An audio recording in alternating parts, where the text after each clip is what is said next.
ನಮಸ್ಕಾರ. ಅಂದರೆ ಇವತ್ತು ಮಹಾಲಕ್ಷ್ಮಿ ಲೇಔಟ್ ಪೊಲೀಸ್ ಸ್ಟೇಷನ್ ಲಿಮಿಟ್ಸಲ್ಲಿ ಏರಿಯಾದಲ್ಲಿ ಸೌಂದರ್ಯ ಜಗದೀಶ್ ಅವರ ಅಂತ ಸೌಂದರ್ಯ ಕನ್ಸ್ಟ್ರಕ್ಷನ್ಸ್ ಕಂಪ್ನಿ ಅವರ ಓನರು.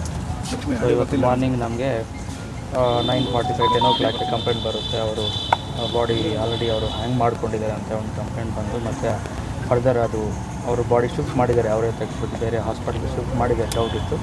ಅದನ್ನು ಫರ್ದರ್ ಈಗ ಕಂಪ್ಲೇಂಟಿಗೆ ಸದ್ಯಕ್ಕೆ ಕೊಟ್ಟಿದ್ದಾರೆ. ಅವರು ವೈಫ್ ಅವರು ಕಂಪ್ಲೇಂಟ್ ಕೊಟ್ಟಿದ್ದಾರೆ. ಸೊ ಫರ್ದರ್ ಇನ್ವೆಸ್ಟಿಗೇಷನ್ ನಮ್ಮ ಇನ್ಸ್ಪೆಕ್ಟರ್ ಅವರು ಕ್ಯಾರಿಫೈ ಮಾಡ್ತಾರೆ. ಬಟ್ ಈಗ ನಾವು ನೋಡಿದವರೆಗೂ ಯಾವುದೇ ರೀತಿಯಲ್ಲಿ ಸಂಶಯ ಆಗಲಿ ಡೌಟ್ಸ್ ಆಗಲಿ ಯಾವುದೂ ಇರಲಿಲ್ಲ.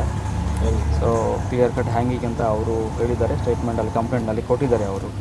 ಅವರು ಕೆಲವು ಅಂದರೆ ಫ್ಯಾಮಿಲಿ ಪ್ರಾಬ್ಲಮ್ಸ್, ಅಂದರೆ ಈ ಹಿಂದಿನ 15 ದಿನ ಹಿಂದ್ಗಡೆ ಅವರು ವೈಫ್ ಅವರ ತಾಯಿ ಅಂದರೆ ಅತ್ತೆ ಅವರು ತೀರ್ಕೊಳ್ತಾರೆ, ಮತ್ತು ಅವರು ಸ್ವಲ್ಪ ಡಿಪ್ರೆಷನಲ್ಲಿ ಇದ್ದಾರೆ. ಯಾಕಂದರೆ ಅವ್ರ ಜೊತೆ ಅವ್ರಿಗೆ ಅಟ್ಯಾಚ್ಮೆಂಟ್ ತುಂಬ ಜಾಸ್ತಿ ಇರುತ್ತದೆ. ಸೊ ಅವರು ಆ ಸ್ಟ್ರೆಸ್ ಲೆವೆಲಲ್ಲಿ ಸ್ವಲ್ಪ ಜಾಸ್ತಿ ಇದೆ ಅವ್ರಿಗೆ, ಅದಕ್ಕೆ ಮೆಡಿಕೇಷನ್ಸ್ನಲ್ಲಿ ಇದ್ದಾರೆ ಅಂತ ಅವರು ಕಂಪ್ಲೇಂಟ್ಸಲ್ಲಿ ಮೆನ್ಷನ್ ಮಾಡಿದರೆ. ಫರ್ದರ್ ಇನ್ವೆಸ್ಟಿಗೇಷನಲ್ಲಿ ಅದು ಯಾವ ರೀತಿಯಲ್ಲಿ ಆಗಿದೆ ಯಾಕೆ ಅಂತ ಅದು ಗೊತ್ತಾಗ್ತದೆ. ಸರ್, ಈಗ ಫ್ಯಾಮಿಲಿ ಅವರ ಹೇಳಿಕೆಗಳನ್ನು ಕೊಟ್ಕೊಳ್ಳುವಂಥ ಕಾರ್ಯ ಆಗಿದೆ? ಇಲ್ಲ, ಅದು ಈಗ ಸದ್ಯಕ್ಕೆ ಈಗ ಕಂಪ್ಲೇಂಟ್ ರಿಜಿಸ್ಟರ್ ಮಾಡಿ ಫರ್ದರ್ ಬಾಡಿ ಪೋಸ್ಟ್ ಮಾರ್ಟಮ್ ಮತ್ತು ಅವ್ರ ಮೊದಲು ಪ್ರೊಸೀಜರ್ನಲ್ಲಿ ನಾವು ಮಾಡ್ತಾಯಿದ್ದೀವಿ. ಅದು ಆದಷ್ಟು ಬೇಗ ಮಾಡಿ ಅವ್ರಿಗೆ ಸ್ವಲ್ಪ ಸಹಾಯ ಮಾಡಿದಂಗೆ ಆಗುತ್ತೆ.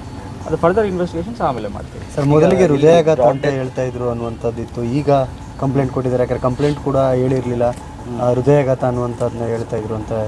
ಇಲ್ಲ ಸರ್, ಅಂಥದ್ದೇನಿಲ್ಲ.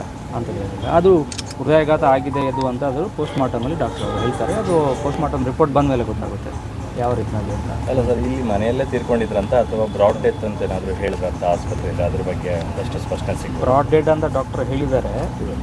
ಈಗ ಅದು ಫರ್ದರ್ ಗೊತ್ತಾಗುತ್ತೆ. ಅಂದರೆ ಬ್ರಾಡ್ ಡೆಡ್ ಅಂತ ಅವ್ರು ಹೇಳಿದ್ದಾರೆ, ಅಲ್ಲಿಂದ ಶಿಫ್ಟ್ ಮಾಡಿದ್ವಿ ನಾವು.